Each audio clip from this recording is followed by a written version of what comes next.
Jóni, alltaf spennandi leikir hérna, en súrt fyrir ykkur að tapa þessu? Já, þetta var ekki nógu gott í dag. Við erum í harði baráttu að reyna að komast eins ofarlega í þessari deild og mögulegt er og við lentum í vandræðum í dag.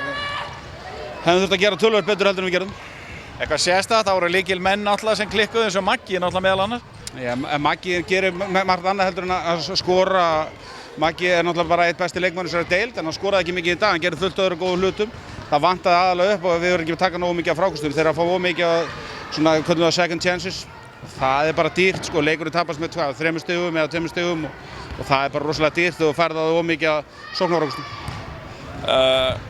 Hvað með framhaldið á næstu leiki? Það verður erfitt að halda öðru sætinu, heldur það? Já, allir leikir núna eru úrslitaleikir. Ef við töpum leik þá drögumst við aftur úr í staðinn fyrir að vera jafnvel í öðru sæti núna eða höfum unnið þá erum við í 7. til 7. sæti eða 7. sæti held ég.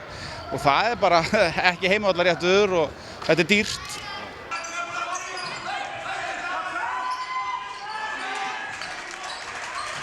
Jæja Friðrik, þetta var sætur sigur. Já, þetta var bara alvöru Keflavík Neðri Grimma, langt síðan maður fengið svona góða rimmu. Við náttúrulega mættum þetta fyrir áramótin og þá var of mikið bíl á milli liðanna. En þetta var skemmtilegur leikur fyrir áhorfendur, fyrir alla leikmennina á vellinum og það verður náttúrulega annað lið að tapa og sem betur fyrir að náðu að klára þetta. Hvað var það sem að skara úr svona í lokin að við náðu að gera það?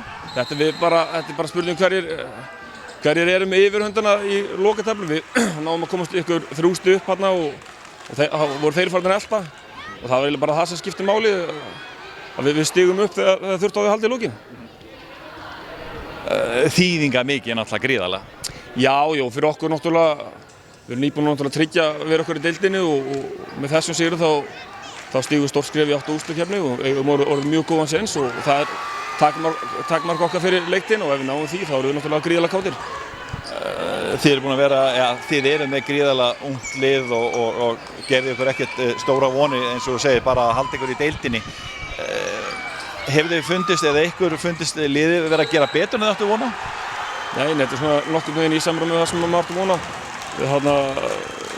Okkur vantar stöðuleika, það eru dálítið upp og niður strákarnir en heilt yfir er þetta tímabil búið að vera bara mjög gott hjá okkur og mjög vel við unnið. En náttúrulega draumurinn að komast í úrslitakeppnina? Já, ég meina ef við komumst þangað þá náttúrulega mætum við þangað mjög pressu litlir og allt sem við gerum þar er bara ávinningur. En sem ég segi, hún er í öxin úrslitakeppninu en við þurfum að taka allan einn leik í viðbót til að komast þar inn.